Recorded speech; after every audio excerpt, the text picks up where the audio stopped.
Hi friends, welcome to my classroom. বন্ধুরা, এই ভিডিওতে মাধ্যমিক এবিটি টেস্ট পেপার 2026 এর অঙ্কের সেট নম্বর 9 পেজ নম্বর 264 এর 1 তারিখ থেকে পরপর সমস্ত অঙ্কগুলো করব। তো শুরুতেই বলবো, আমার চ্যানেলে প্রথমে থাকলে অবশ্যই চ্যানেলটি সাবস্ক্রাইব করবে এবং ভিডিওটি অবশ্যই তোমার বন্ধুদের সাথে শেয়ার করবে। আর ফেসবুক থেকে দেখে থাকলে আমার পেজটিকে অবশ্যই লাইক করবে, ফলো করবে। তো এখানে এক দাগে আছে নিম্নলিখিত প্রশ্নগুলির প্রতিটি ক্ষেত্রে সঠিক উত্তরটি নির্বাচন করো। তাহলে এক দাগে আছে কোনো মূলধন একটি নির্দিষ্ট সরল সুদের হারে 20 বছরে দ্বিগুণ হয়। একই সরল সুদের হারে ওই মূলধন 3 গুণ হবে কত বছরে? অর্থাৎ 30 বছরে, 35 বছরে, নাকি 40 বছরে, নাকি 45 বছরে? তাহলে কোনো মূলধন একটি নির্দিষ্ট সরল সুদের হারে 20 বছরে দ্বিগুণ হয়। একই সরল সুদের হারে ওই মূলধন 3 গুণ হবে কত বছরে? তো এখানে সরল সুদের কথাটা বলা আছে, সুতরাং 20 বছরে দ্বিগুণ হয়, তার মানে হলো যদি আসল x টাকা হয় তাহলে সুদ আসল মিলে হবে 2x টাকা। তাহলে x টাকা আসল, সুদে আসলে হচ্ছে 2x টাকা, তাহলে সুদ হবে x টাকা। তাহলে এইখান থেকে আমরা প্রথম সুদের হার বের করে নেব, তারপরে 3 গুণ হওয়ার ক্ষেত্রে কত সময় লাগছে সেই সময়টা বের করতে পারবো।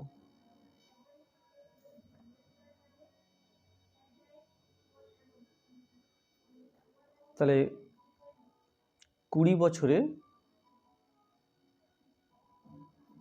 দ্বিগুণ হয়,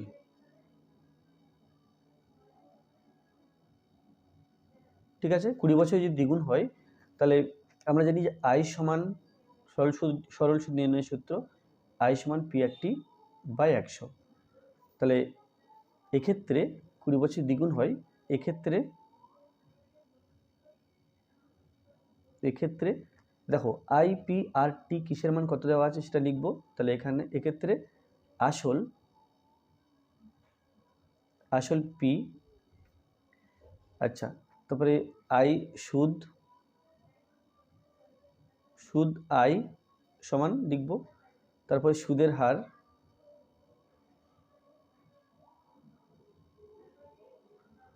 হার ব্র্যাকেটে আর, এটা সমান লিখবো, এবং সময় ব্র্যাকেটে টি, এটা সমান লিখবো।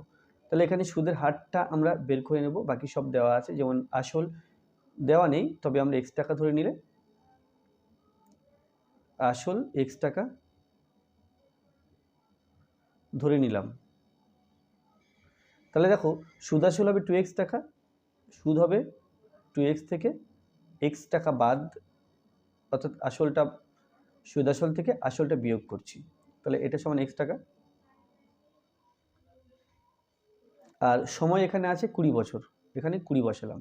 তাহলে এখান থেকে প্রথমে সুদের হার বের করে নেব, সেই সুদের হার দিয়ে পরবর্তী ক্ষেত্রে কত সময় লাগবে সময় বের করব। তাহলে লিখবো আমরা জানি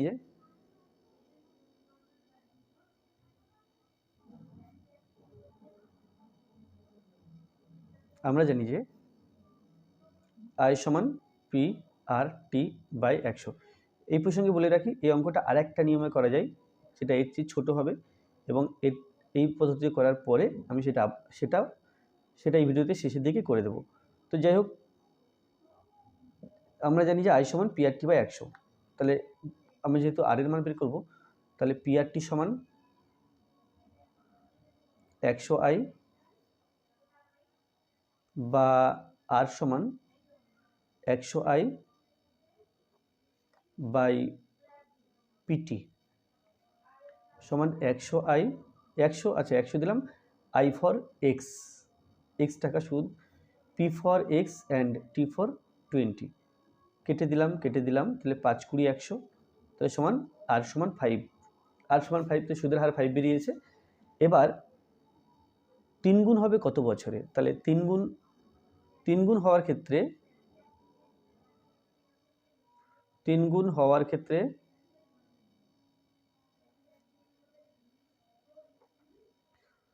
গুণ হওয়ার ক্ষেত্রে দেখো P সমান x টাকা থাকবে, I সমান হবে 3x মাইনাস x টাকা, এটা হলো 2x টাকা। তবে আর সুদের হার আমরা পেয়েছি 5%, আর টি সময়টা বের করতে হবে। তাহলে ঠিক একই সূত্র প্রয়োগ করে যে আই সমান পি আর টি বাই 100, এখান থেকে আমরা টি বের করব, তাহলে বজ্রের গুণ করছি। পি আর টি সমান 100 আই বা টি সমান 100 আই বাই পি আর সমান 100 ইন্টু, দেখো আই এর মান এক্ষেত্রে 2x হবে, by P for X and R for 5, X কেটে দিলাম, এটা 20 হলো, 20 আর 2 গুণ করলে 40, অতএব 40 বছরে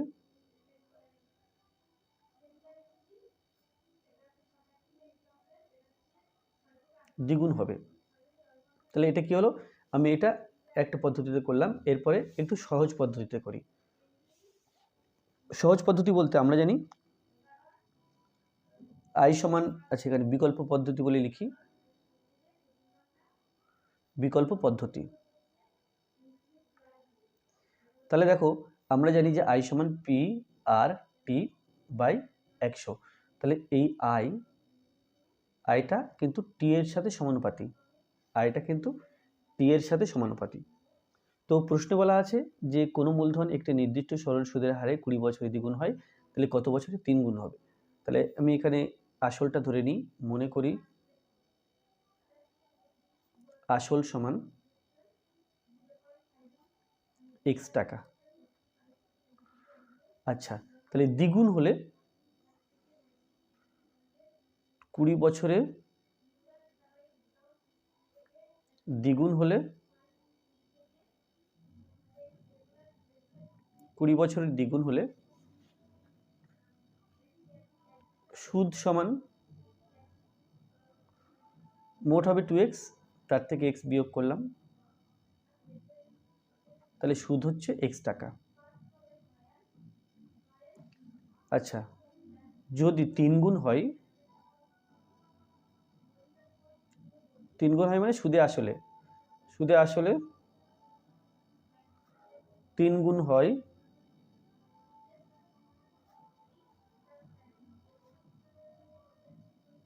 তাহলে সুদ সমান, দেখো 3 গুণ হওয়া মানে 3x টাকা হবে, তার থেকে আসলটা বিয়োগ করছি, সমান 2x টাকা।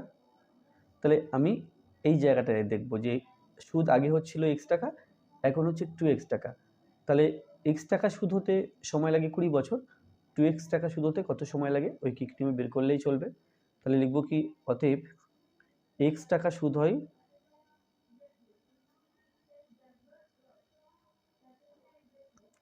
20 বছরে, 1 টাকা সুদ হয় 20 বাই x বছরে, আর 2x টাকা সুদ হতে কত সময় লাগবে সেটা আমরা বের করে নিই, 20 ইন্টু 2x বাই x বছরে, x কেটে দিলাম, 20 দুগুণে 40 সমান 40 বছরে। তাহলে আমরা যে কোনো পদ্ধতি এই পদ্ধতিতে এই পদ্ধতিতে করতে পারি, সূত্র ব্যবহার না করে, আবার সূত্র ব্যবহার করলে একটু বড় হবে কিন্তু কঠিন নয়। 2 দাগে আছে x square minus 3x plus k সমান 10, সমীকরণে বীজদ্বয়ের গুণফল -2 হলে k এর মান কত হবে।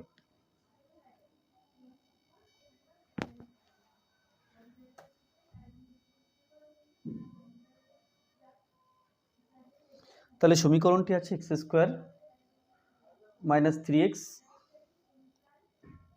প্লাস k সমান 10, সাজিয়ে লিখলে পাই x স্কয়ার, 10টাকে বাদিকে নিয়ে আসবো, minus 3x plus k minus 10, এটা সমান 0। এখানে ax square plus bx plus c সমান 0 সমীকরণের সাথে তুলনা করলে a এর জায়গাতে 1, b এর জায়গাতে -3, c এর জায়গাতে k মাইনাস 10। এখানে বীজদ্বয়ের গুণফল -2 বলা আছে, তাহলে বীজদ্বয়ের গুণফল আমরা সূত্র অনুযায়ী সেটা বের করব।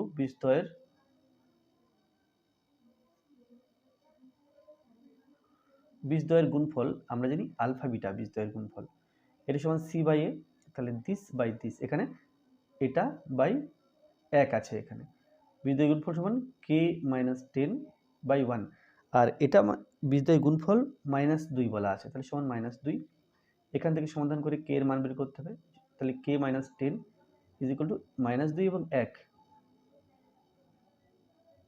বা k সমান -2 প্লাস 10 বা k সমান 8, তাহলে k এর মান 8 বেরিয়ে গেল।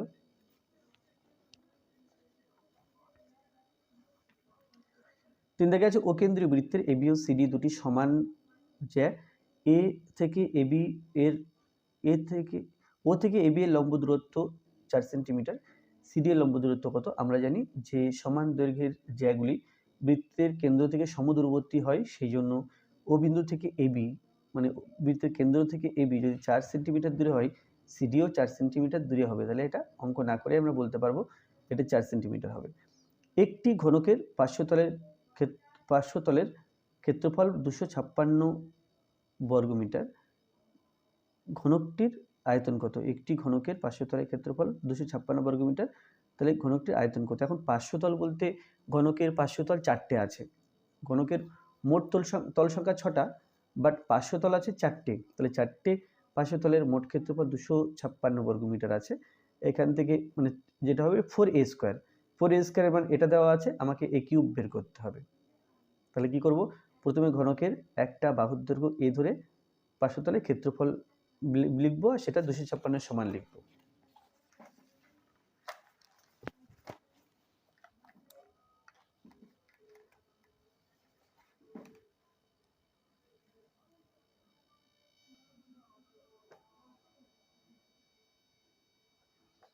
মনে করি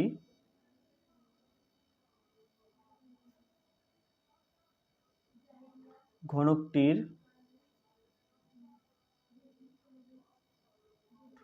বাহুর দৈর্ঘ্য a সেন্টিমিটার বা a মিটার, ওখানে মিটারে দেওয়া আছে, তাহলে আমি a মিটার লিখলাম। অতএব পার্শ্বতলের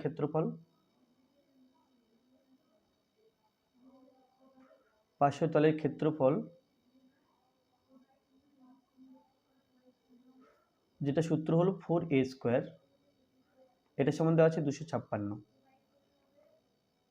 বা a স্কোয়ার সমান 256/4, 4 দিয়ে 256কে ভাগ করব, 4 ছক 24, 4 4 16, তাহলে এটা হলো 64, a স্কোয়ার সমান 64, বা a সমান আমরা লিখতে পারি √64, 8 8 64, অর্থাৎ আয়তন সমান, আয়তনের সূত্র a কিউব সমান 8 তার হোল কিউব ঘন মিটার, তাহলে সমান 8 × 8 × 8 ঘন মিটার, তাহলে 8 8 64, 64কে আবার 8 দিয়ে গুণ, তাহলে 64 × 8, 4 8 32, 2, 4 8 32 হাতে 3, 6 8 48, 49 50 51, সমান আয়তন সমান 512 ঘন metre.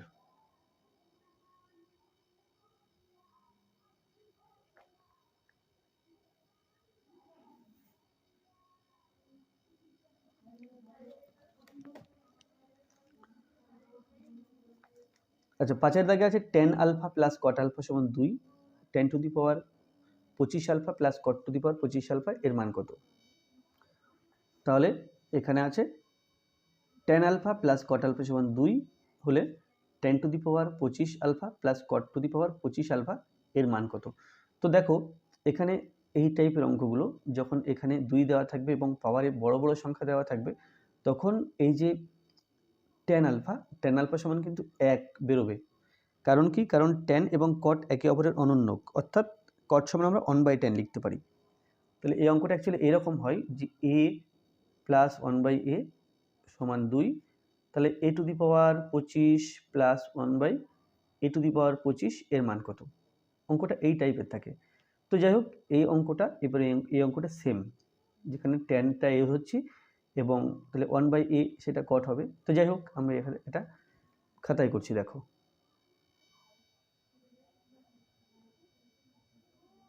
Ten alpha plus cot alpha এটা সমান 2 আছে। তো টেন আলফা প্লাস কটের জায়গাতে আমরা 1/10 আলফা লিখতে পারি, এটা সমান 2। বা উভয় পক্ষকে যদি টেন আলফা দিয়ে গুণ করে দিই তাহলে কি আসবে দেখো, টেন আলফা দিয়ে আমি বাম পক্ষকে গুণ করছি, আবার ডান পক্ষকেও টেন আলফা দিয়ে গুণ করব, সমান 2 ইন্টু টেন আলফা। উভয় পক্ষকে টেন আলফা দিয়ে গুণ করেছি, টেন আলফা এটা হয়ে গেল ten square alpha plus 1/10 alpha, আর এখানে টেন আলফা আছে তো আমি টেন আলফা দিলাম, তার সাথে একের গুণ করলে টেন আলফা হলো, আর নিচে টেন আলফা সমান 210 আলফা। টেন আলফা কেটে দিলাম, তাহলে ওখানে 1 থাকবে, তাহলে আমরা পাচ্ছি টেন স্কোয়ার আলফা, তারপরে -2 আলফা, আর প্লাস এর জন্য উপরের জায়গাটা 1, ডান দিকে রাখছি 0। এবার দেখো আমরা a মাইনাস বি হোল স্কয়ারের সূত্র জানি, a minus B whole square সমান a square minus 2ab plus B square. তো এই পদগুলোকে আমি এই আকারে সাজাবো, তাহলে দেখো a square minus 2ab plus B square সমান 0। তাহলে এখানে 1 আছে, 1টাকে আমি 1 এর স্কয়ার লিখতে পারি, আর টেন স্কয়ার আলফা আছে, তাহলে আমি টেন আলফা তার হোল স্কয়ার লিখতে পারি। তাহলে এই যেন টেন আলফা সমান a এবং 1 সমান b, তাহলে এখানে টেন আলফা লিখে দিই এ বির জায়গাতে 1। তাহলে দেখো উপর লাইনে যা কিছু ছিল নিচের লাইনে ঠিক তাই আছে, যেমন টেন স্কয়ার আলফা ছিল এটা এইভাবে লিখেছি, 2 টেন আলফা ছিল 2 1 2 টেন আলফা ঠিক তাই আছে, 1 ছিল 1 এর স্কয়ার লিখেছি। আবার এটা এরকম দেখতে, a square minus 2b plus B square, a square minus 2ab plus B square, তাহলে এখানে a সমান টেন আলফা, তাহলে a মাইনাস b তার হোল স্কয়ার সমান 0, বা টেন আলফা মাইনাস 1 এটা সমান 0, কারণ বাদিকটাকে বর্গমূল করেছি তাই স্কয়ার নেই, 0 বর্গমূল করলে সেটা 0ই হয়, তাহলে tan alpha is equal to 1। এখন আমাকে বের করতে হবে 10 to the power 25 alpha plus cot to the power 25 alpha সমান 10 টু দি পাওয়ার 25 আলফা, আর প্লাস এখানে কট আলফা তার পাওয়ারে এভাবে 25 লিখলাম, সমান 10 to the power 25 alpha plus 10 এর জায়গাতে আমরা 1/cot লিখতে পারি, না কটের জায়গাতে 1/10 লিখতে পারি, পাওয়ারে 25, টেন আলফার মান 1, এই 1 বেরিয়েছে টেন আলফার মান, এখানে বসিয়ে দিলাম, তাহলে 1 টু দি পাওয়ার 25 প্লাস 1, এটার মান তো 1 টু দি পাওয়ার 25, তাহলে 1 এর পাওয়ারে 25 অর্থাৎ 25খানা 1 পাশাপাশি লিখে গুণ করলে আমরা 1 পাই, প্লাস 1/1, 1কে 1 দিয়ে ভাগ করলে 1 হয়, তার পাওয়ারে 25, তাহলে সেটাও 1, তো এটা সমান 2। তাহলে আমরা পেলাম অতএব 10 to the power 25 alpha plus cot to the power 25 alpha এটা সমান 2।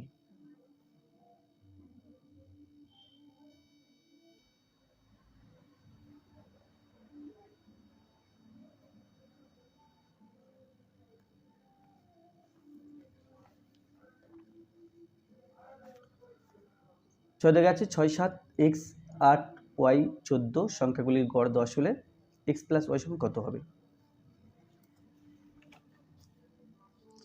তো 6 7 x 8 6 7 x 8 y 14 এই কটা সংখ্যার গড় দেওয়া আছে 10, গড় দেওয়া মানে কি সংখ্যাগুলিকে যোগ করতে হবে, যোগ করে 1 2 3 4 5 6 যোগ করে ছটা সংখ্যা সেই 6 দিয়ে ভাগ করতে হবে, এই যোগ করে দিলাম, 6 দিয়ে ভাগ করলে গড় পাবো, তাহলে এই সংখ্যাগুলোর গড় এটা, আর এটা 10 বলা আছে, আমাকে x প্লাস y বের করতে হবে, বা 6 7 13 13 আর এখানে 8 21 21 আর 14 35 35 x আছে এবং y আছে, বাই 6 সমান 10, বা বজ্রগুণ করলে পাই 6×10 = 60, আর নিচে 1 আছে, 1 দিয়ে এই ওপর পার্টটাকে গুণ, তাহলে 35 প্লাস এক্স প্লাস ওয়াই হলো 1 দিয়ে গুণ করে, আর 6 আর 10 গুণ করলে এটা ইজ 60, বা X plus Y is equal to 60 minus 35, বা X plus Y is equal to 60 minus 35, এটা ইজ ইকুয়াল টু 25। তাহলে 25 উত্তর হবে।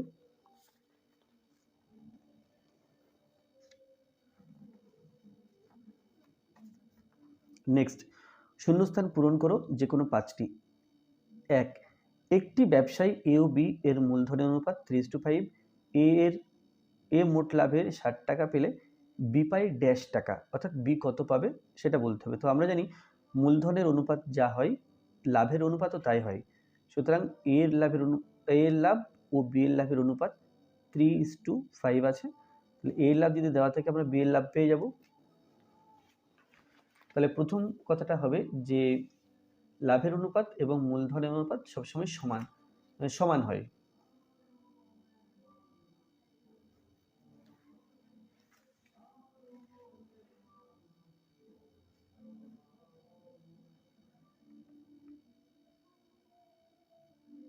দুইয়ের এক, এ ও বি এর লাভের অনুপাত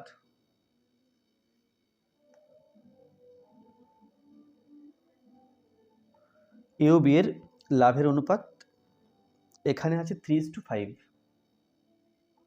অতএব এ এর লাভ বাই বি এর লাভ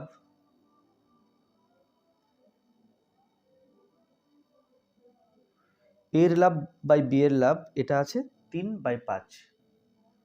তাহলে দেখো প্রশ্নে এ এর লাভ 60 টাকা দেওয়া আছে, মোট লাভের 60 টাকা পেলে, তাহলে এই এখানে 60 বসাবো, 60 টাকা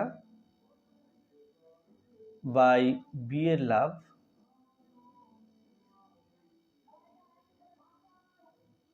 সমান 3/5।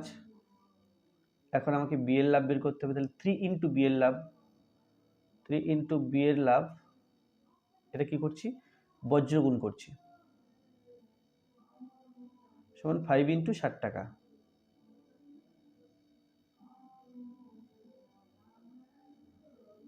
বা বি এর লাভ সমান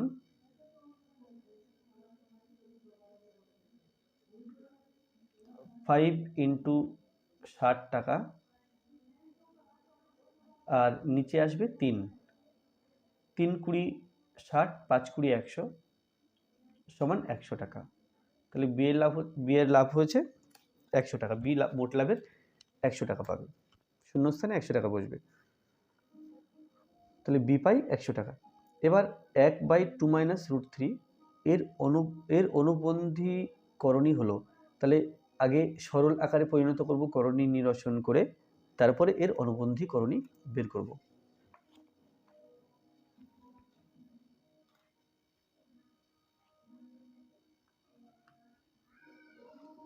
এখানে আছে 1/2 মাইনাস √3, সরল আকারে পরিণত করতে গেলে এখানে মাইনাস আছে, তাহলে আমি 2 প্লাস √3 দিয়ে ওপর নিচে গুণ করব, আমি চাইছি করণী নিরসন করতে।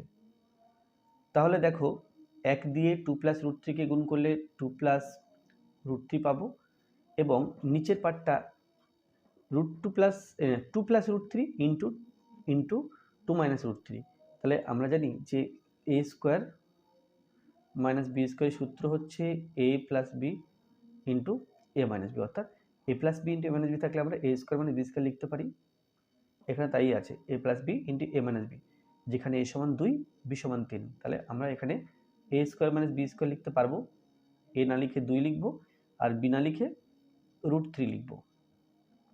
তো সমান 2 প্লাস √3, আর নিচে 2 2 4, আর √3 স্কোয়ার করলে 3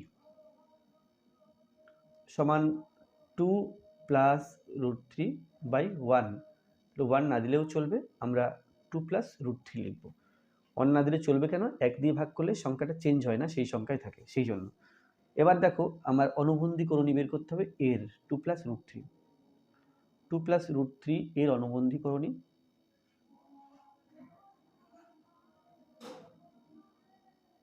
অনুবন্ধীকরণী বের করার সময় আমরা রুট চিহ্নের আগের চিহ্নটা পাল্টাবো, রুটের আগের চিহ্ন, রুটের আগে প্লাস আছে তাহলে আমি লিখব 2 মাইনাস √3, তাহলে এর অনুবন্ধীকরণী হলো এটা।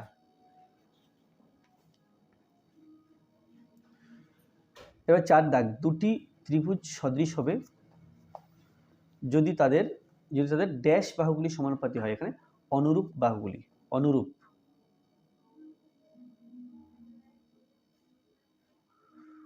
বাহুগুলি সমানুপাতি হলে দুটি ত্রিভুজ সদৃশ হবে। এবার একটি নিরেট গোলকের তল সংখ্যা ড্যাশটি, নিরেট গোলক যদি হয় তল একটাই আছে আর সেটা হলো বক্রতল। যখন সূর্যের উন্নতি কোণ 45 ডিগ্রি এর ড্যাশ, তখন স্তম্ভের ছায়ার দৈর্ঘ্য স্তম্ভের উচ্চতা অপেক্ষা কম হয়। তাহলে আমরা জানি যে সূর্যের উন্নতি কোণ যদি 45 ডিগ্রি সমান হয় তখন স্তম্ভের উচ্চতা ও ছায়ার দৈর্ঘ্য সমান হয়। 45 ডিগ্রির চেয়ে বেশি হলে, অর্থাৎ সূর্য যত মাথার উপরে আসে তত ছায়ার দৈর্ঘ্য ছোট হয়ে যায়। তো এখানে কি বলছে, এখানে একটি স্তম্ভের ছায়ার দৈর্ঘ্য স্তম্ভের উচ্চতা থেকে কম, ছায়ার দৈর্ঘ্য কম বলছে। তাহলে কি, তাহলে সূর্য মাথার উপরে আসছে, অর্থাৎ 45 ডিগ্রির চেয়ে উন্নতিকোণ আরও বেড়ে যাচ্ছে। তাহলে যখন সূর্যের উন্নতিকোণ 45 ডিগ্রি এর বেশি, এটা বেশি হবে। বেশি হলে, উন্নতিকোণ বেশি হলে, অর্থাৎ সূর্য মাথার উপরে চলে এলে তখন কি হবে, তখন একটি স্তম্ভের ছায়ার দৈর্ঘ্য স্তম্ভের উচ্চতা থেকে কম, অর্থাৎ ছায়ার দৈর্ঘ্যটা কম বলছে। আর 6 দাগে আছে গড় মধ্যমা সংখ্যাগুরু মান ড্যাশ প্রবণতার সূচক। এটা হচ্ছে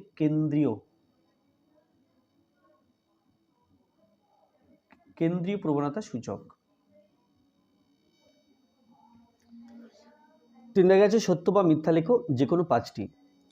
একে আছে বার্ষিক 10% হারে 100 টাকার 1 বছরের সরল সুদ ও চক্রবৃদ্ধি সুদের পার্থক্য 1 টাকা। বার্ষিক 10% হারে 100 টাকার 1 বছরের সরল সুদ ও চক্রবৃদ্ধি সুদের পার্থক্য। তাহলে 1 বছরের সরল সুদ যত হবে চক্রবৃদ্ধি সুদও তত হবে। সুতরাং যেহেতু দুটো একই, তাদের পার্থক্য 0 টাকা হবে। এটা মিথ্যা বলা আছে, তাহলে 1 দাগে মিথ্যা।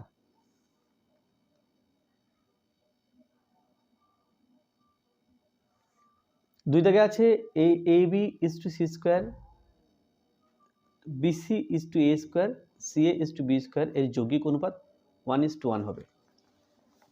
আমরা যৌগিক অনুপাত করে দেখব যে কত হচ্ছে। তাহলে আমি তুলছি না, একেবারে এখানে উত্তরটা করে দিচ্ছি। যৌগিক অনুপাত দেখো সমান, প্রথমে বাদিককারগুলো বা পূর্ব পদগুলো গুণ করব। প্রথমটা আছে AB, তারপরে আছে BC, তারপরে CA, আর উত্তর পদ আছে C square into A square into B square. তাহলে বাদিকেরগুলো গুণ করছি ইস্টু দিয়ে, ডান দিকেরগুলো গুণ করছি। তাহলে দুটো A, দুটো B, দুটো C, তাহলে A square B square C square is to, ডান দিকেও তাই, A square B square C square, same যেহেতু তাহলে 1:1।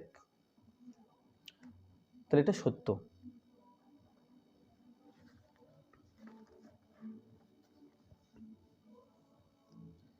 একটি বৃত্তের অন্তঃস্থ একটি বিন্দু P বৃত্তের অঙ্কিত স্পর্শক P বিন্দুগামী হবে। এটা মিথ্যা, কারণ বৃত্তের স্পর্শক কখনো বৃত্তের মধ্যে ঢোকে না। P বিন্দুটা বৃত্তের মধ্যে অবস্থিত, সেই জন্য P বিন্দুগামী কোনো স্পর্শক থাকতেই পারে না। সুতরাং এটা মিথ্যা লেখা আছে।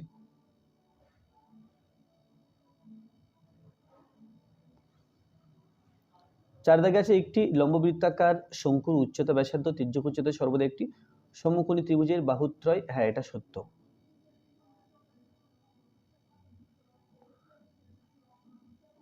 5 দাগে আছে cos 0 degree, cos 1 degree, cos 2 degree, ... cos 90 degree এর মান 1 হবে না, এর মান 0 হবে। এটা মুখে মুখে বলে দিই, কারণ এইগুলোর মান আমাদের জানার দরকার নেই। আমি cos 90 ডিগ্রির মান 0 জানি। তাহলে যত বড় সংখ্যা হোক না কেন, তার মধ্যে যদি সংখ্যাগুলো গুণ করা হয় এবং তার মধ্যে একটা সংখ্যা 0 থাকে, তাহলে সবটাই 0 হয়ে যায়। cos 90 ডিগ্রি মান 0। আমরা এই এত বড় সংখ্যার সাথে ... মানে কি 0, 1, 2, 3, 4, 5, 6, 7, 8, 9, 10 এরকম করতে করতে cos 90 ডিগ্রি পর্যন্ত আছে। তাহলে সমস্ত সংখ্যাগুলোর সাথে যা মান হবে সেই মানগুলোর সাথে cos 90° অর্থাৎ 0 যদি গুণ করা হয় তাহলে কিন্তু এর মান সমস্ত মানটা শূন্য হয়ে যাবে, কিন্তু এখানে 1 লেখা আছে, এটা মিথ্যা লেখা আছে, তাহলে 5 দাগে হবে মিথ্যা। তারপরে 6 দাগে আছে 3, 14, 18, 20, 5 এর মধ্যমা 18 হবে। তাহলে মধ্যমা বলতে মাঝখানের সংখ্যা বোঝায়। তো আমি যদি এই মধ্যমা এই সংখ্যাগুলিকে মানের ঊর্ধ্বক্রমে সাজিয়ে লিখি তাহলে কি আসে দেখা যাক।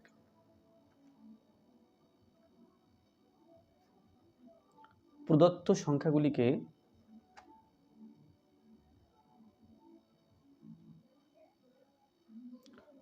সংখ্যাগুলিকে মানের ঊর্ধ্বক্রমে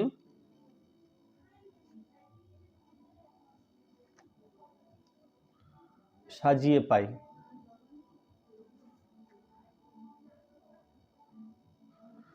তাহলে সংখ্যাগুলো কি আছে এখানে পরপর দেখে নাও। এখানে 3, 5, 14, 18, 20, 3, 5, 14, 18, 20, 1, 2, 3, 4, 5 বইতে 5খানা সংখ্যা দেওয়া আছে।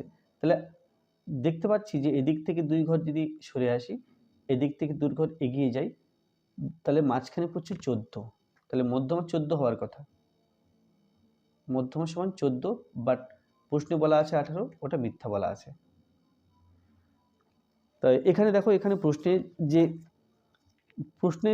প্রশ্নে যেভাবে দেওয়া আছে, আমরা যদি যে অবস্থাতে সংখ্যাগুলো আছে এই অবস্থাতে মাঝখানে 18 আছে, কিন্তু মধ্যমা নির্ণয় করতে গেলে মানের ঊর্ধ্বক্রমে যে সাজাতে হবে, মানের ঊর্ধ্বক্রমে সাজালে 18 আর মাঝখানে থাকছে না, সেই জন্য মধ্যমা 18 হবে না। তারপরে 4 দাগে আছে নিম্নলিখিত প্রশ্নগুলির উত্তর দাও, যে কোনো 10টি। 1 দাগে আছে 400 টাকার 2 বছরে সমূল চক্রবৃদ্ধি 441 টাকা হলে বার্ষিক শতকরা চক্রবৃদ্ধি হার কত? অর্থাৎ এখানে সুদের হার বের করতে হবে। এটা আছে পি, এটা আছে এন, এটা আছে এ, আমাকে বের করতে হবে আর সমান। অর্থাৎ সূত্র দিয়ে যদি করি তাহলে এ, পি, আর, এন এই সিম্বলগুলো আসবে।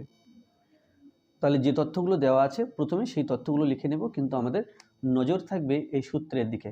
এ সমান P into 1 plus R by 100 whole to the power N. আমরা এ, পি, আর, এন এই সিম্বলগুলোর মান কত কত দেওয়া আছে সেটা একটু চিন্তা ভাবনা করে লিখতে হবে। বেশিরভাগ ক্ষেত্রে কনফিউশন তৈরি হয় এ এবং পি এর মানের ক্ষেত্রে, কোনটা পি এবং কোনটা এ এটা চিনতে পারা যায় না। তো যাই হোক, এখানে 400 টাকা আসল, তাহলে এটা 400 এখানে পি হবে, তাহলে আমি লিখবো এখানে প্রথমে আমার এ আছে এখানে, তাহলে লিখবো সমূল চক্রবৃদ্ধি, সমূল চক্রবৃদ্ধি পি, এটা সমান 400 টাকা।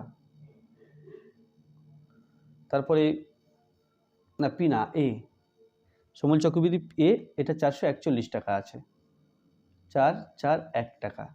তারপরে লিখবো আসল ব্র্যাকেটে পি, এটা আছে 400 টাকা। তারপরে সময় এখানে পর্ব এবং সময় একই, কারণ 1 বছর পর পর সুদ আসলের সাথে যুক্ত হয়। তো এখানে এর 2 বছর দেওয়া আছে এন, আমাকে বের করতে হবে সুদের হার ব্র্যাকেটে আর, এটা বের করতে হবে। তাহলে লিখবো, আমরা জানি যে বলে এই সমীকরণটা লিখব,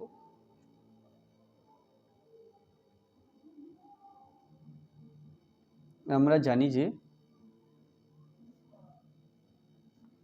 a is equal to p into 1 plus r by 100 whole to the power n,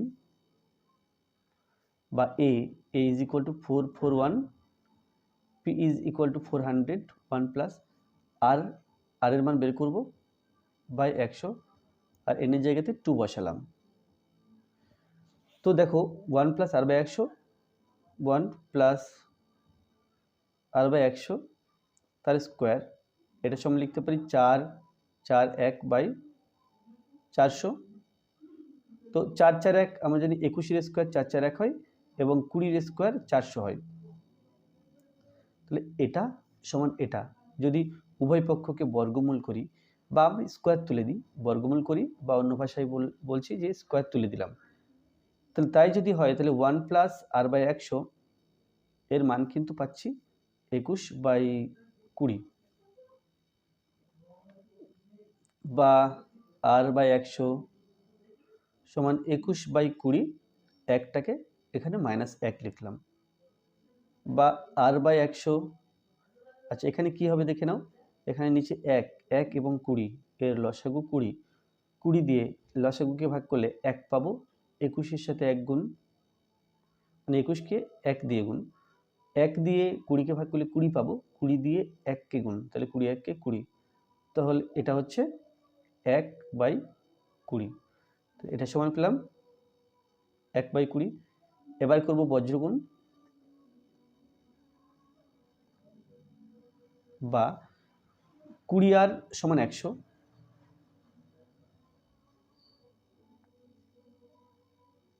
বা r ইজ ইকুয়াল টু 100/20, কাটাকুটি করলে 5 × 20 = 100, বা r ইজ ইকুয়াল টু 5। তাহলে অতএব এখানে কি ছিল, এখানে ছিল যে শতকরা, বার্ষিক শতকরা চক্রবৃদ্ধি হার কত,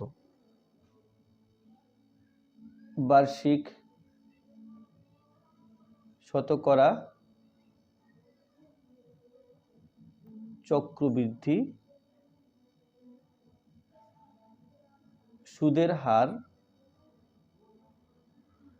5 টাকা। এখানে শতকরা লিখেছি তাই 5 টাকা লিখলাম, শতকরা না লিখলে 5% লিখতাম।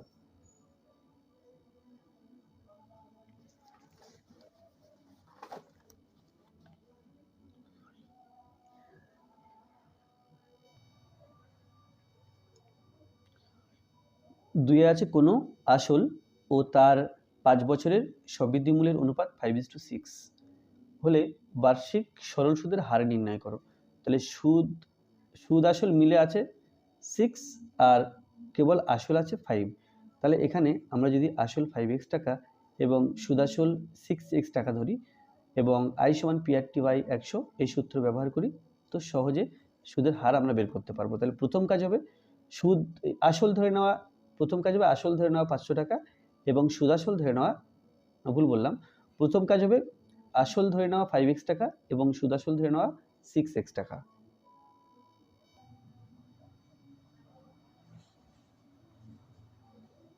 মনে করি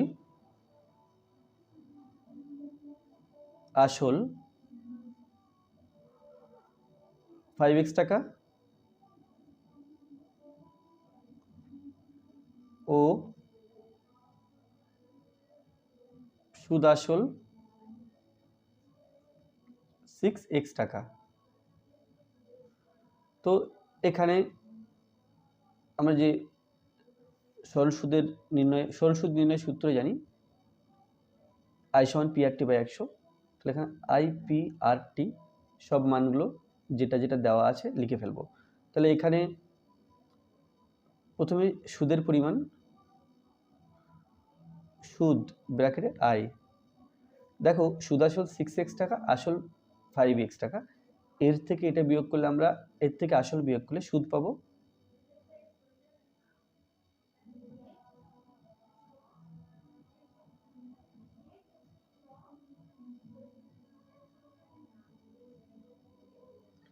তারপরে আসল ব্র্যাকেটে P, এটা সমান 5x টাকা, তারপরে সুদের হার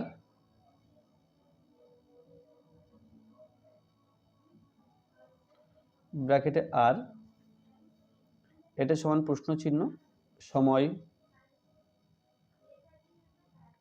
সময় ব্র্যাকেটে T, 5 বছর দেওয়া আছে, সমান 5 বছর। তাহলে লিখবো আমরা জানি যে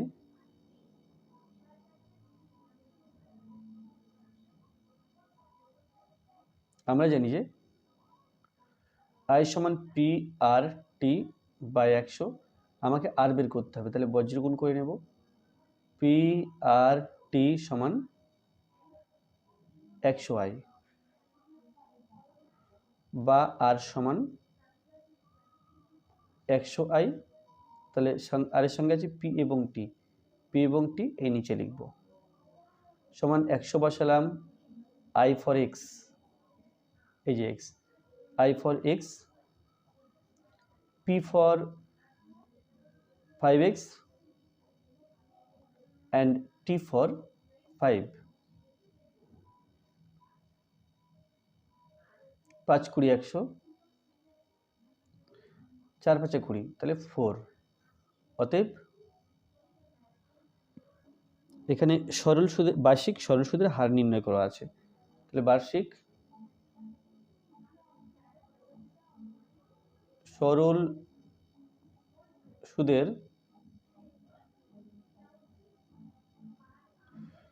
সুদের হার 4%। আমি এখানে শতকরা কথাটা ব্যবহার করিনি, তাই এখানে পার্সেন্টেজ চিহ্নটা দিতে পারলাম।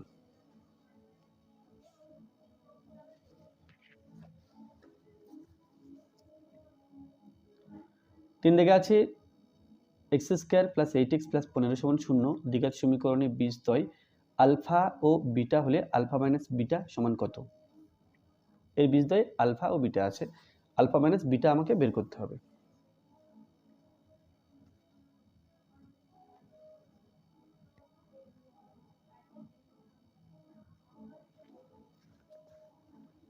তাহলে সমীকরণটা আছে, লিখব প্রদত্ত সমীকরণটি হলো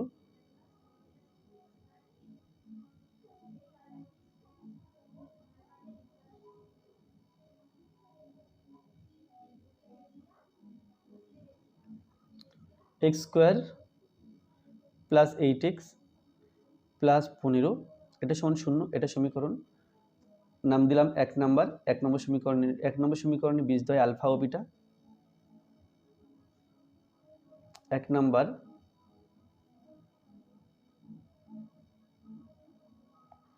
সমীকরণের বীজদ্বয়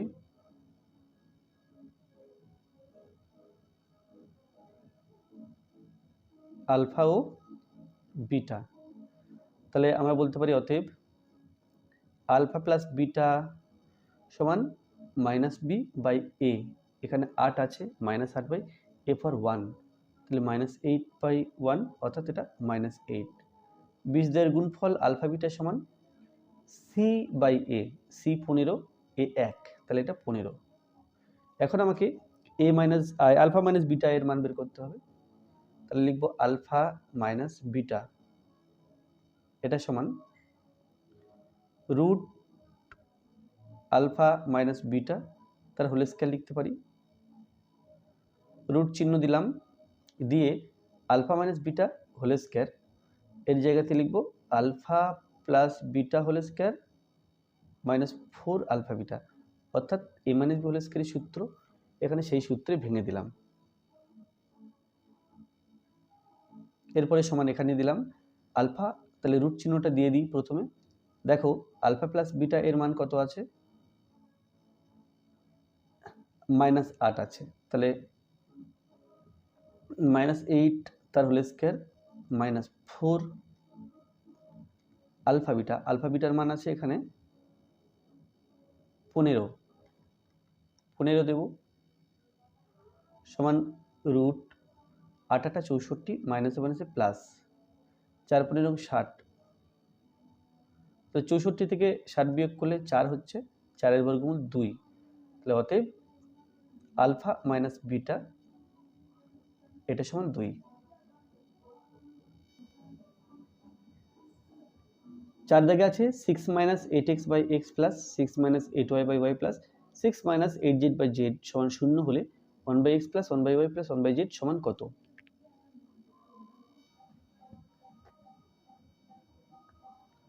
তাহলে 4 এর 4, 6 - 8x by x, 6 - 8y by y, 6 - 8z by z, এটা ইজ ইকুয়াল টু 0। আমাকে 1 by x plus 1 by y plus 1 by z এর মান বের করতে হবে।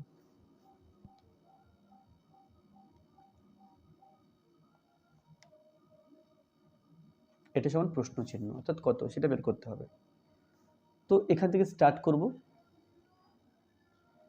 6 মাইনাস 8x বাই এক্স, এর সাথে 8 যোগ করলাম। 6 মাইনাস 8y বাই ওয়াই, এর সাথে 8 যোগ করলাম। 6 মাইনাস 8z বাই জেড, এর সাথে 8 যোগ করলাম।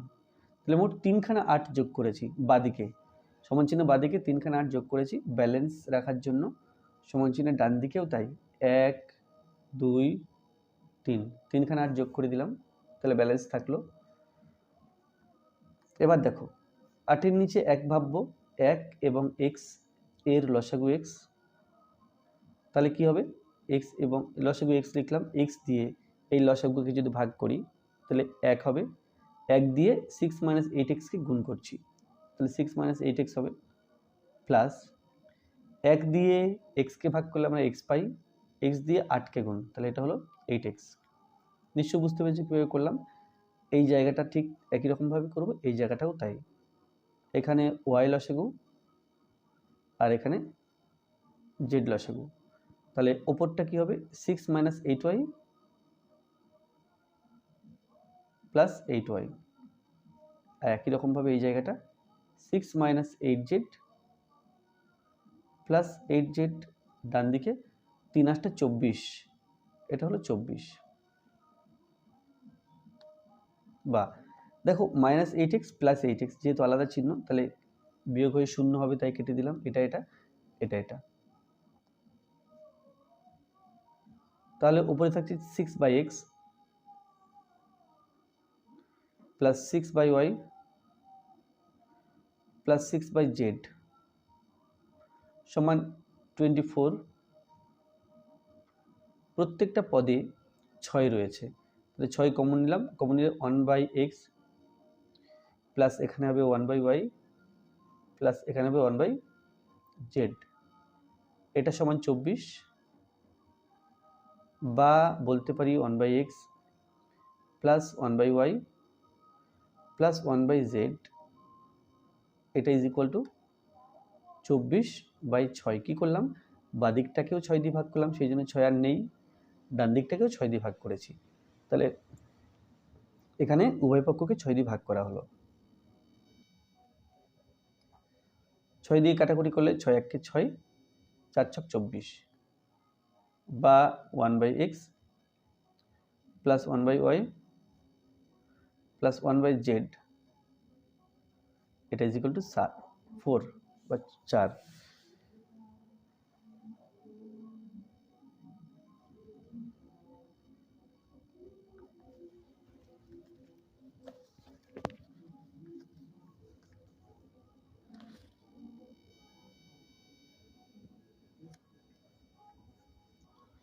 ত্রিভুজ এবিসি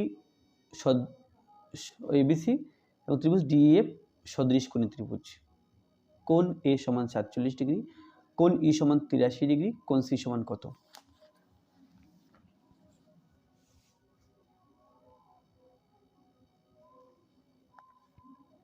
তো আমি ত্রিভুজটা এইভাবে আঁকছি।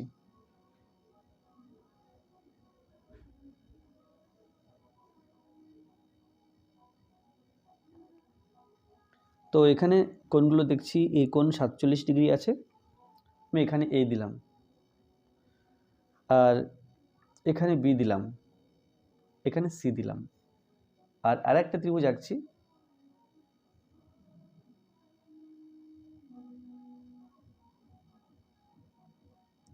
তো এখানে এ কোণ 47 ডিগ্রি, ই কোণ 83 ডিগ্রি, এটা 47 দেওয়া আছে। আচ্ছা ই কোণ, ই নামটা কোথায় দেব? এটা ডিএফ ত্রিভুজ, ডি নাম কোথায় দেব, ই নাম কোথায় দেব, সেটা একটু জেনে দিতে হবে। তাহলে দেখো এই কোণের সমান মতো এই কোণটা দেখতে, তাহলে এটা যদি 47 ডিগ্রি হয়, এটা 47 ডিগ্রি হবে, এবং ডিইএফ, তাই তো, তাহলে ই কোণ 83 ডিগ্রি, এটা 47 ডিগ্রি, ই কোণ আছে 83 ডিগ্রি। এই প্রশ্নে কোনো একটা ইনফরমেশন মিসিং আছে, এখানে একটা ইনফরমেশন মিসিং আছে, এটা কোন চিহ্ন দেওয়া আছে বাট এখানে আর কিছু লেখা নেই। এই ইনফরমেশনটা না পেলে আমরা অঙ্কটা করতে পারবো না। তো যাই হোক, এটা করছিও না। তোমরা 4-6 দেখো, এবিসি সমকোণী ত্রিভুজের কোণ বি 90 ডিগ্রি, এবি সমান 3 সেন্টিমিটার, বিসি সমান 4 সেন্টিমিটার। বি বিন্দু থেকে এসি এর উপর লম্ব বিডি, বিডি এর দৈর্ঘ্য নির্ণয় করো।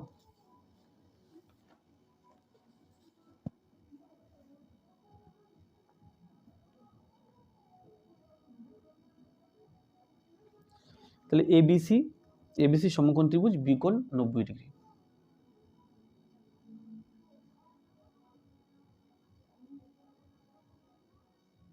এ বি সি, এবিসি ত্রিভুজ এঁকেছি। এখন কোণ বি 90 ডিগ্রি, এবি সমান 3 সেন্টিমিটার, বিসি সমান 4 সেন্টিমিটার। যাই হোক, এটা একটু ছোট হতো, এটা একটু বড় হতো, তো এই ছবি দিয়ে আমরা তবুও করতে পারবো। এটা 3 সেন্টিমিটার, এটা 4 সেন্টিমিটার। এবার বি বিন্দু থেকে এসির উপর লম্ব, এটা বি বিন্দু, এসির উপর একটা লম্ব টানছি, এটা ইজ ডি। এখন বিডি এর দৈর্ঘ্য বের করতে হবে। বিডি সমান কত, এটা হলো প্রশ্ন। বিডি সমান কত? তাহলে এখান থেকে প্রথমে আমি এসি বের করে নেব। দেখো, সমকোণ ত্রিভুজের বাহু তিনটি ত্রিভুজের সম্পর্ক অতিভুজের স্কয়ার সমান লম্ব স্কয়ার প্লাস ভূমি স্কয়ার। তাহলে এসি অতিভুজ হবে রুট অফ লম্ব স্কয়ার প্লাস ভূমি স্কয়ার সমান root AB for 3 square plus 4 square centimetre সমান রুট 9 প্লাস 16 সেমি সমান রুট 25 সমান 5 সেমি। 25-এর বর্গমূল 5 হয়, সেই জন্য এসি সমান 5 বেরোলো। আবার দেখো যে এবিসি একটা সমকোণী ত্রিভুজ, তার সমকোণিক বিন্দু বি থেকে এসির উপর লম্ব টানা হয়েছে বিডি। তাহলে এই ছোট দুটি ত্রিভুজ পরস্পর সদৃশকোণী হবে এবং প্রত্যেকটা ছোট ত্রিভুজ বড় ত্রিভুজটার সাথে সদৃশকোণী হবে। অর্থাৎ আমরা বলতে পারি ত্রিভুজ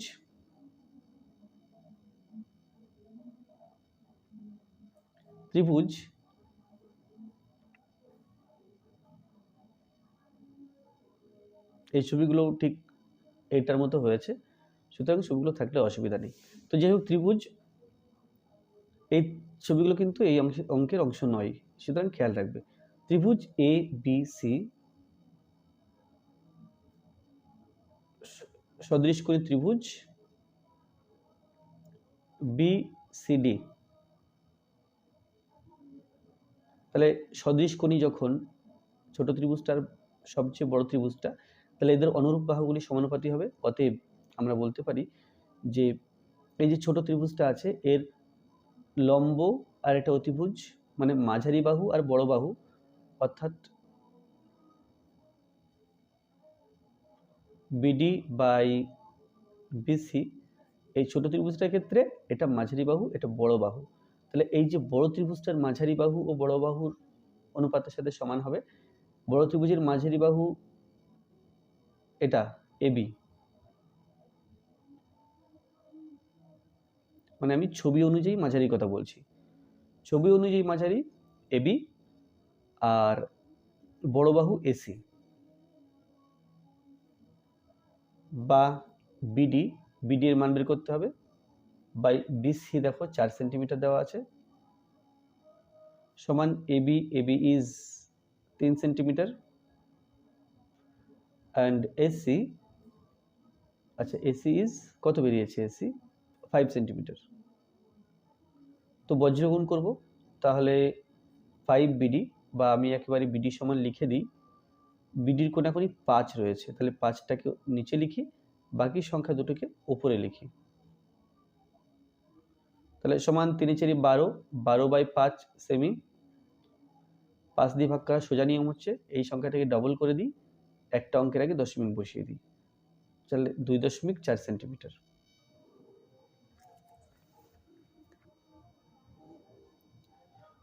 5 সেমি ব্যাসার্ধ বিশিষ্ট একটি বৃত্তের দুটি সমান্তরাল জ্যায়ের দৈর্ঘ্য 6 সেন্টিমিটার ও 8 সেন্টিমিটার, জ্যা দুটির মধ্যে দূরত্ব কত?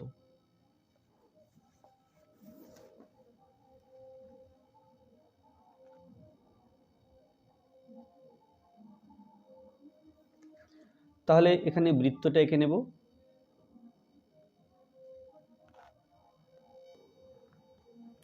এটা বৃত্তের কেন্দ্র। এখানে দুখানা জ্যা আছে, একটা 6 সেন্টিমিটার, একটা 8 সেন্টিমিটার, আর জ্যা দুটি পরস্পরের সাথে সমান্তরাল। তাহলে এটা আমি বড় জ্যাটা এঁকেছি আর এটা ছোট জ্যাটা এঁকেছি। তাহলে বড় জ্যা এবি নাম দিলাম, ছোট জ্যা সিডি নাম দিলাম, বৃত্তের কেন্দ্র ও নাম দিলাম। তাহলে একটা জ্যা 8 সেন্টিমিটার, এটা 8 সেন্টিমিটার জ্যা, এটা 6 সেন্টিমিটার জ্যা। এখন এই জ্যা দুটির মধ্যে দূরত্ব বের করতে হবে। তো যে দূরত্ব বলতে আমরা লম্ব দূরত্বই বুঝি। তো এই যে এখান থেকে এই পর্যন্ত এটা পি নাম দিলাম, এটা কিউ নাম দিলাম। তাহলে আমাকে এখন পি কিউ বের করতে হবে। পি কিউ সমান প্রশ্ন চিহ্ন। তাহলে দেখো এখানে আমি একটা সমকোণী ত্রিভুজ গঠন করতে পারছি। এটা অতিভুজ, এটা ভূমি, এটা 8 দেওয়া আছে, তাহলে এটা 4, এবং এটা হচ্ছে ও বিন্দু থেকে এবি জ্যায়ের দূরত্ব। আর এখানে একটা ত্রিভুজ গঠন করব, এদিকে করতে পারি, এদিকে করতে পারি। তো আমি এখানে করছি। এখান থেকে এতটুকু দেওয়া আছে, 6 হাফ 3। এখানে আর কোনো ইনফরমেশন দেওয়া আছে কিনা দেখা যাক। এখানে বৃত্ত 5 সেন্টিমিটার ব্যাসার্ধ বিশিষ্ট বৃত্ত, তাহলে বৃত্তের ব্যাসার্ধ এটা 5 সেন্টিমিটার দেওয়া আছে। ঠিক একই রকমভাবে এটাও বৃত্তের ব্যাসার্ধকে বোঝাচ্ছে, এটা 5 সেন্টিমিটার দেওয়া আছে। তাহলে এই ওপি বের করব আর ও কিউ বের করব, বের করে যোগ করে দেবো।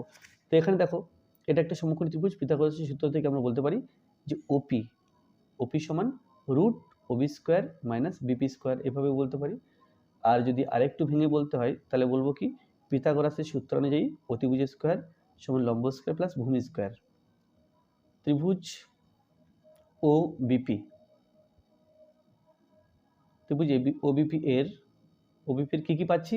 বিপি পাচ্ছি 4 সেন্টিমিটার, বিপি সমান 8/2 সেমি সমান 4 সেমি, ওবি সমান 5 সেমি। অতএব পিথাগোরাসের সূত্র অনুযায়ী অতিভুজ স্কোয়ার সমান লম্ব স্কোয়ার প্লাস ভূমি স্কোয়ার। তো এখান থেকে আমি এই ওপি বের করব। ওবি এখানে 5 দেওয়া আছে, তো এখানে লিখব 5 স্কোয়ার সমান ওপি বের করতে হবে, তাহলে ওপি স্কোয়ার লিখলাম। আর বিপি দেওয়া আছে 4 স্কোয়ার, বা ওপি স্কোয়ার সমান 5 স্কোয়ার মানে 4 স্কোয়ার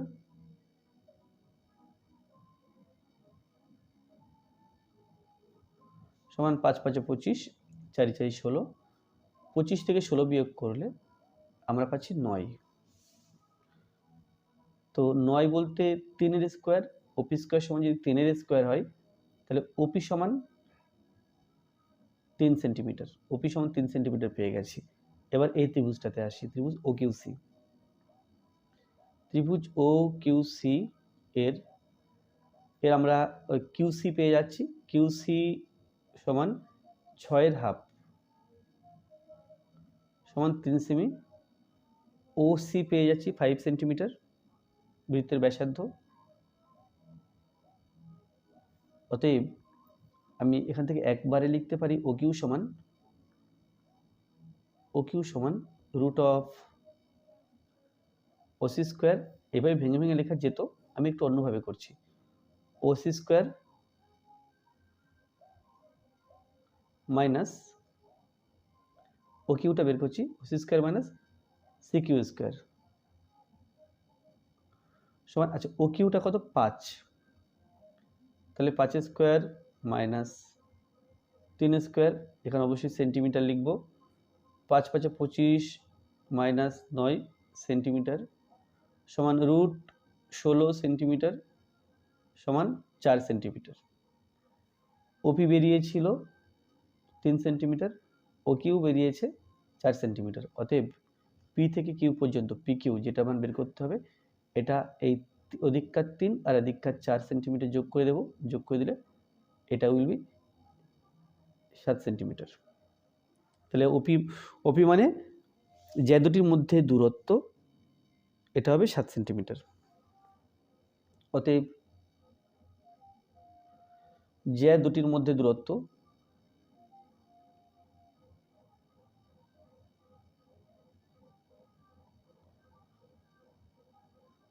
সাত সেন্টিমিটার।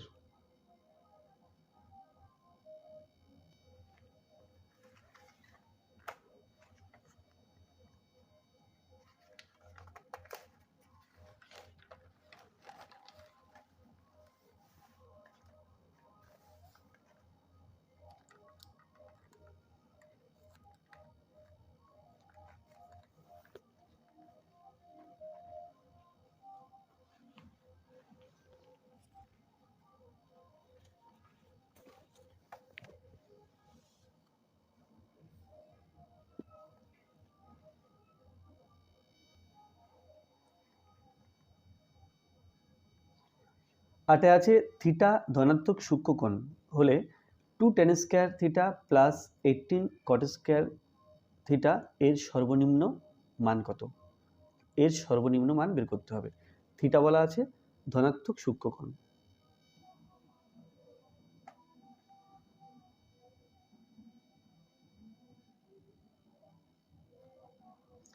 তাহলে এখানে আছে 2 tan square theta plus 18 cot square theta এর সর্বনিম্ন মান বের করতে হবে। তো এই দুটো পদ থেকে 2 কমন নিতে পারছি, 2 কমন নেব। কমন নিলে tan square theta plus 9 cot square theta, তাহলে a square plus b square আকারে আমি লিখব 2, এটা a স্কয়ার লিখব আর এখানে b স্কয়ার পার্টটা লিখব। তো দেখো এখানে tan স্কয়ার থিটা ছিল, তাহলে tan থিটা তার হোল স্কয়ার লেখা যায়। এটা 9 cot স্কয়ার থিটা ছিল, 3 cot থিটা তার হোল স্কয়ার লিখলে এটা আসছে।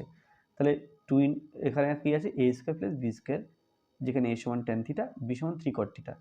তো a square plus b square আমরা দুখানা সূত্র জানি, একটা হলো a plus b whole square minus 2ab, আর একটা আছে a minus b whole square plus 2ab। তাহলে এখানে কোনটা ব্যবহার করব, প্রথমটা নাকি দ্বিতীয়টা? তাহলে এটা আমাদের মনে রাখতে হবে যে যেহেতু সর্বনিম্ন মান বের করতে চাইছি আমরা, তাহলে এই প্লাস, যেখানে প্লাস আছে এই সূত্রটা ব্যবহার করবো, অর্থাৎ a minus b whole square plus 2ab। তো সমান 2 into a minus b whole square plus 2ab সমান 2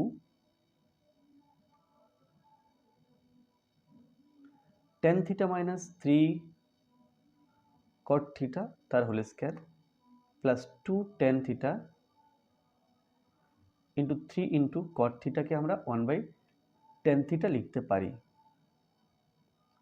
tan থিটা কেটে দিলাম, সমান 2 tan theta minus 3 cot theta plus 3 দুগুণে 6, 6 একে 6। যদি গুণ করে দিই দুইটা, তাহলে 2 tan theta minus 3 cot theta তার হোল স্কয়ার প্লাস 6 দুগুণে 12। তাহলে এখানে এই 12 একটা আছে আর এই সংখ্যাটা আছে। যদি এর মান 0-র চেয়ে বড় হয়, তাহলে টোটাল মান 12-র চেয়ে বড় হবে, কারণ 12-র সঙ্গে 0-র চেয়ে বড় কোনো সংখ্যা যোগ করলে সেটা 12-র চেয়ে বড় হবে। আবার যদি এর মান মাইনাস হয়, মানে ঋণাত্মক হয়, তাহলে যোগ করলে দুটো যোগ করলে 12 চেয়ে ছোট হয়ে যাবে। আবার যদি এর মান 0 হয় তাহলে 12 সমান হবে। তাহলে 2 × 10 theta minus 3 cot theta whole square এর মান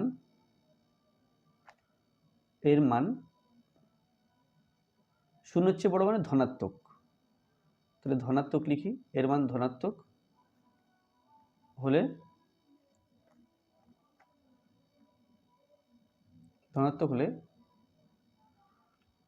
ঋণাত্মক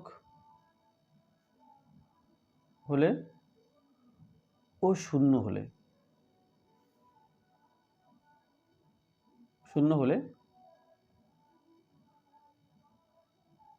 প্রদত্ত রাশিটির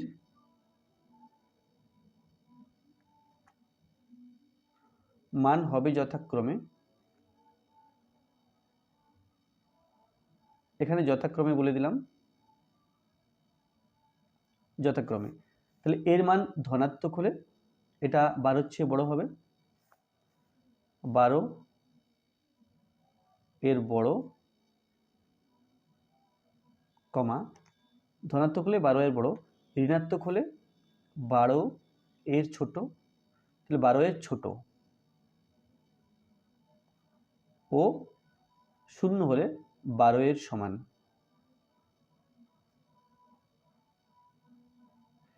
কিন্তু এটা যদি স্কোয়ার আছে এর মান কখনো মাইনাস হতে পারবে না বা ঋণাত্মক হতে পারবে না, কিন্তু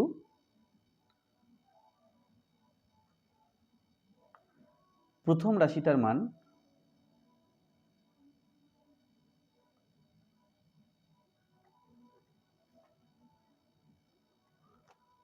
ঋণাত্মক হতে পারবে না, কারণ স্কোয়ার আছে, স্কোয়ার থাকলে যদি ঋণাত্মক হয়েও থাকে স্কোয়ার করলে সেটা ধনাত্মক হয়ে যাবে, ঋণাত্মক হতে পারে না। ঠিক আছে, তাহলে ঋণাত্মক হতে পারে না, তাহলে এখন দুটো সম্ভব, একটা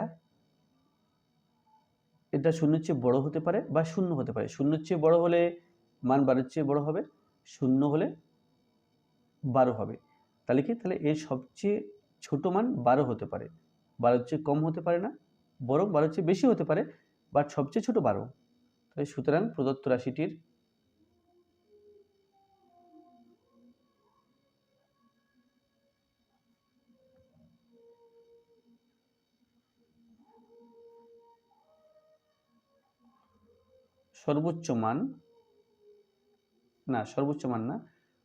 সর্বনিম্ন মান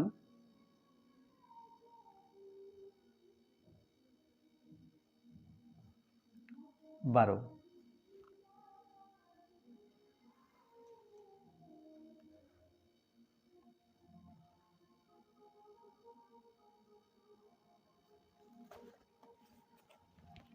এরপরে 12/9,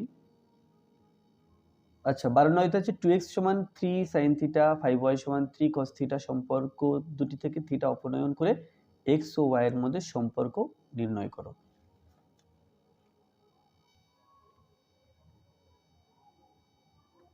তো 2x সমান 3 sin থিটা 5y সমান 3 cos থিটা সম্পর্ক দুটি থেকে থিটা অপনয়ন করে x ও y এর মধ্যে সম্পর্ক নিরূপণ করো।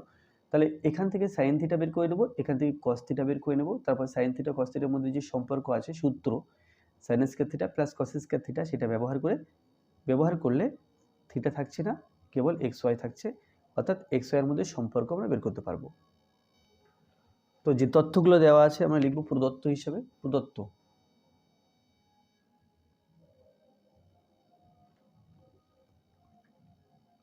2x সমান 3 sin থিটা, বা এখান থেকে বলতে পারি sin থিটা সমান 2x/3, আর আছে 5y সমান 3 cos থিটা বা cos থিটা সমান 5y/3। আমরা জানি যে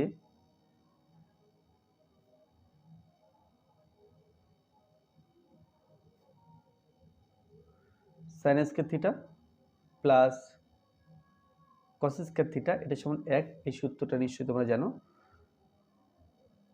সাইন থিটা এর মান 2x/3,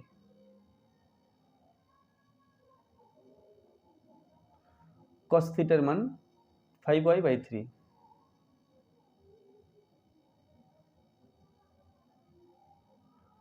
সমান 1। 2 দুগুণে 4 এক্স স্কয়ার, 3 3 9, 5 5 25 ওয়াই স্কয়ার, 3 3 9, এটা সমান 1 আছে। আমরা চাইলে সম্পর্কটা এখানেই রাখতে পারি, আবার চাইলে 9 আর 9 এর লসাগু লিখব 9। 9 দিয়ে 9 কে ভাগ করলে 1 পাই, 1 দিয়ে 4x স্কয়ার কে গুণ 4x স্কয়ার। 9 দিয়ে 9 কে ভাগ করলে 1 পাই, 1 দিয়ে 25 ওয়াই স্কয়ার কে গুণ 25 ওয়াই স্কয়ার, এটা সমান 1। বজ্রগুণ করলে পাই 4x square plus 25 Y square, এটা সমান 9। চাইলে সম্পর্কটা এখানেও রাখতে পারি, এখানেও আমরা স্টপ রাখতে পারি সম্পর্কটাকে, আবার এখানে শেষ করতে পারি, দুটোই ঠিক আছে। এখানে দেখো থিটা নেই, তাহলে এটি হলো আচ্ছা। এখানে প্রশ্ন ছিল কি যে থিটা অপনয়ন করে এক্স ওয়াই এর মধ্যে সম্পর্ক নিরূপণ করো। তাহলে থিটা অপনয়ন করো ছিল প্রশ্ন, তাহলে লিখব থিটা, অতএব থিটা অপনীত, থিটা অপনীত হলো।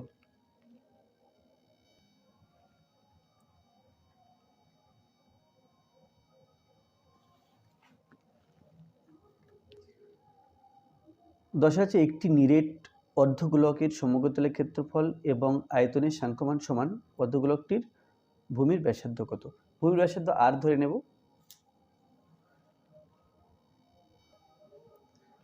তো এখানে একটি নিরেট অর্ধগোলকের সমগ্রতলের ক্ষেত্রফল এবং আয়তনের সাংখ্যমান সমান বলা আছে, অর্ধগোলকটির ভূমির ব্যাসার্ধ কত? তাহলে ব্যাসার্ধ আর ধরে নিয়ে আমরা অর্ধগোলকের সমগ্রতলের ক্ষেত্রফল 3πr² লিখব, আর আয়তনের সূত্র 2/3πr³ লিখব।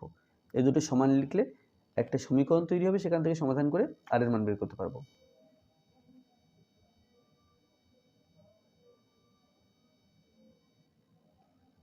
তাহলে লিখব, মনে করি অর্ধগোলকটির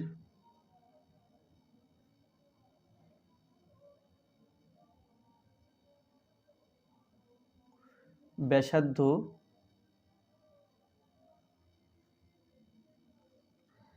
অর্ধগোলকটির ব্যাসার্ধ আর একক, অতএব সমগ্রতলের ক্ষেত্রফল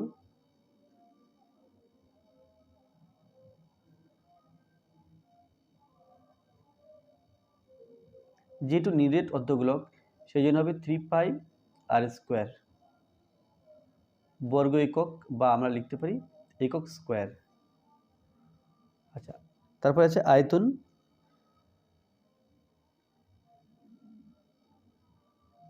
সমান, গোলক হলে 4/3πr³ হতো, এটা যেহেতু অর্ধগোলক তাহলে 4 না হয়ে 2/3 হবে, 2/3πr³ ঘন একক, বা আমরা একক কিউব লিখতে পারি, একক কিউব। তাহলে এটা সমান। এখন ব্যাসার্ধ বের করতে হবে, তাহলে লিখব প্রশ্নানুসারে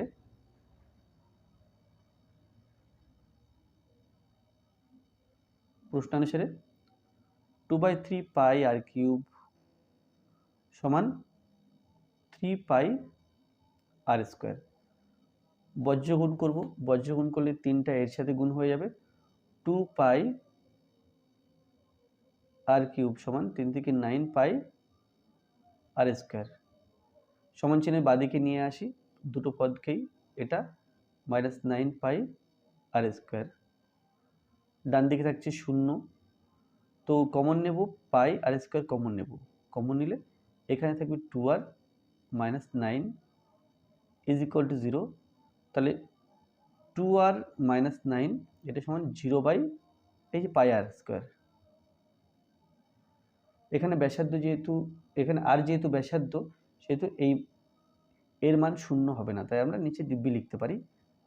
নিচে লেখার আগে আমাদের ভাবতে হয় যে সেটা 0 নয় তো, কিন্তু আর যেহেতু ব্যাসার্ধ এর মান 0 নয়, সেই জন্য আমরা 0 নিচে বসিয়ে দিলাম। আর তা না হলে 0 যদি না জানতাম তাহলে এটা সমানে 0 লিখতে হতো, এটা সমানে 0 লিখতে হতো।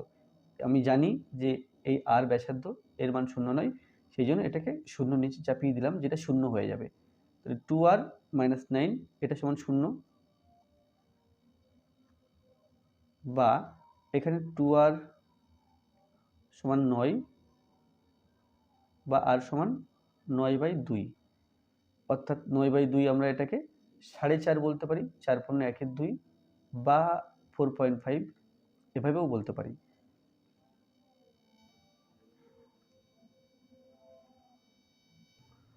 তাহলে লিখতে হবে অতএব অর্ধগোলকটির ব্যাসার্ধ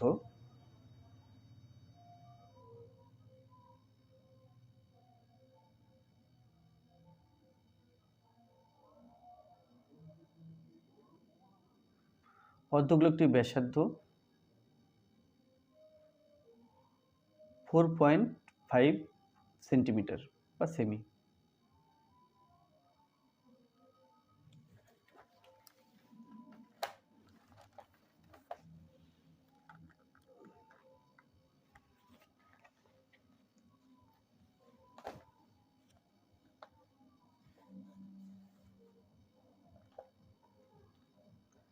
একটি লম্ববৃত্তাকার শঙ্কুর ভূমির ব্যাস 6 সেন্টিমিটার, তির্যক উচ্চতা 5 সেন্টিমিটার, উচ্চতা কত?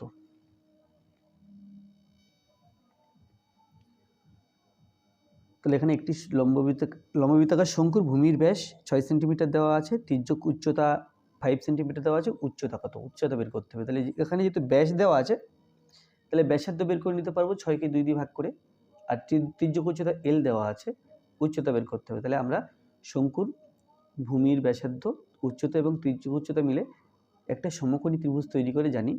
সেক্ষেত্রে L অর্থাৎ তির্যক উচ্চতা এটা হবে শঙ্কুর ক্ষেত্রে, এই ত্রিভুজের ক্ষেত্রে অতিভুজ, উচ্চতা হবে লম্ব এবং ব্যাসার্ধ হবে, এই ব্যাসার্ধ হবে ভূমি। তাহলে প্রথম কাজ হবে ব্যাসার্ধ বের করে নেওয়া এবং উচ্চতা h ধরে নিয়ে উচ্চতা, তির্যক উচ্চতা এবং ব্যাসার্ধের মধ্যে সম্পর্ক লিখে ফেলা। তাহলে যে তথ্যগুলো দেওয়া আছে প্রথমে লিখে নেব। লিখব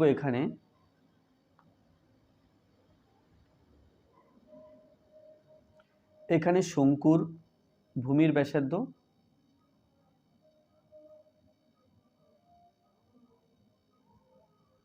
আর এটা সমান 6-এর হাফ, 6/2 সেন্টিমিটার সমান 3 সেন্টিমিটার। তারপরে তির্যক উচ্চতা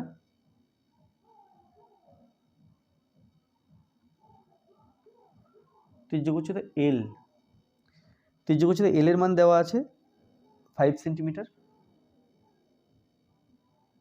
আমাকে বের করতে হবে উচ্চতা h এর মান বের করতে হবে। তাহলে আমরা একটা শঙ্কু এখানে আঁকবো। আমরা জানি শঙ্কুর উচ্চতা, তির্যক উচ্চতা এবং ভূমির ব্যাসার্ধ একটা সমকোণী ত্রিভুজ গঠন করে। তো কিভাবে গঠন করে সেটা এখানে দেখে নাও। এটা শঙ্কু, এটা ভূমির কেন্দ্র, এটা শঙ্কুটির উচ্চতা h, এখান থেকে এই পর্যন্ত শঙ্কুর ব্যাসার্ধ, আর এটা হলো শঙ্কুটির তির্যক উচ্চতা, এটা ইজ L। তাহলে সমকোণী ত্রিভুজ তৈরি হলো ABC একটা সমকোণী ত্রিভুজ তৈরি হয়ে গেল, যেখানে আমরা পিথাগোরাসের সূত্র থেকে জানি AC² = AB² + BC²।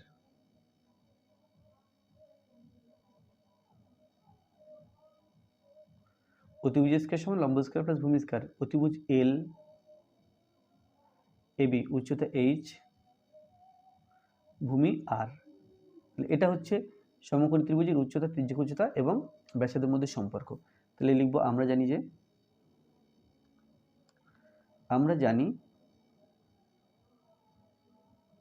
যে শঙ্কুর ক্ষেত্রে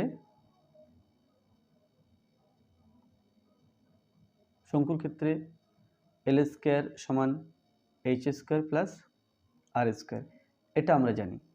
তো দেখো h এর মানটা জাস্ট বের করতে হবে। তো L এর মান বসিয়ে দিই 5² plus H square plus R for 3, তাহলে এখানে 3 স্কোয়ার বসাবো, 5 5 25 সমান এইচ স্কোয়ার প্লাস 3 3 9, তাহলে এইচ স্কোয়ার সমান পেলাম 25 মাইনাস 9, বা এটা হচ্ছে 25 থেকে 9 বিয়োগ করলে 16, তাহলে এইচ সমান স্কোয়ার রুট অফ 16, 16 বর্গমূল 4 হলো। অতএব শঙ্কুটির উচ্চতা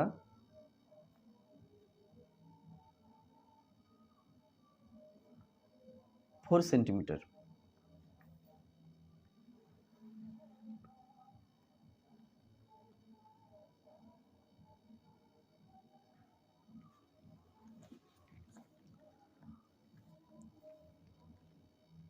চারের 12 দিকে আছে একটি পরিসংখ্যা বিভাজনের গড় 8.1, summation of F I X I সমান 132 plus 5k, summation of F I is equal two 20, কে এর মান কত হবে? তাহলে আমরা গড় নির্ণয়ের ক্ষেত্রে এটাকে এটা দিয়ে ভাগ করি, তাহলে দিস বাই দিস সমান 8.1 দেওয়া আছে, সমাধান করে কে এর মান বের করতে হবে।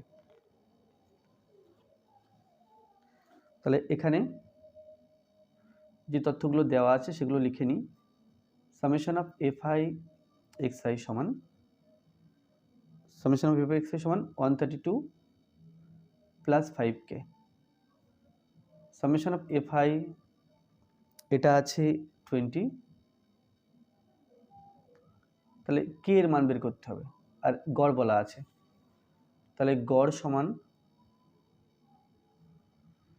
Summation of F I X I by summation of F I, আর এই গড়ের মান দেওয়া আছে 8.1। এখন summation of F I X I এর মান বসাবো, সামেশন অফ এফ আই এর মান বসাবো।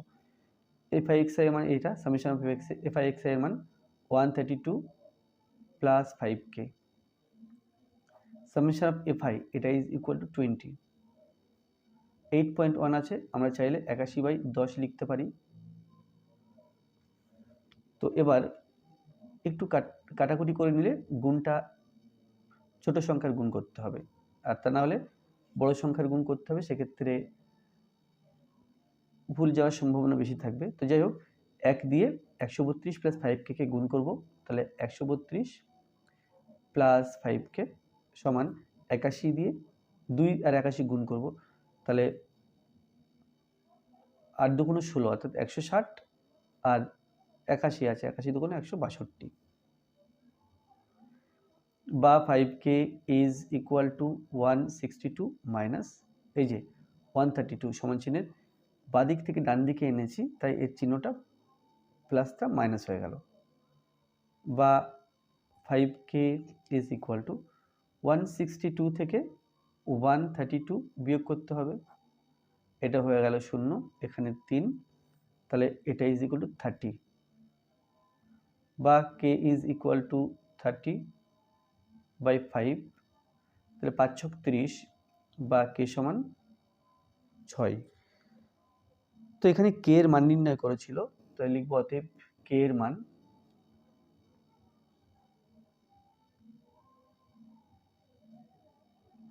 মান সমান 6। তো আজকে ভিডিওটি এই পর্যন্ত ছিল। ভিডিওটি ভালো লাগলে অবশ্যই লাইক করবে, কোনো প্রশ্ন থাকলে কমেন্টে জানাবে, আর আমার চ্যানেলে প্রথমে দেখলে অবশ্যই চ্যানেলটি সাবস্ক্রাইব করবে এবং ভিডিওগুলো অবশ্যই তোমার বন্ধুদের সাথে শেয়ার করবে। ধন্যবাদ।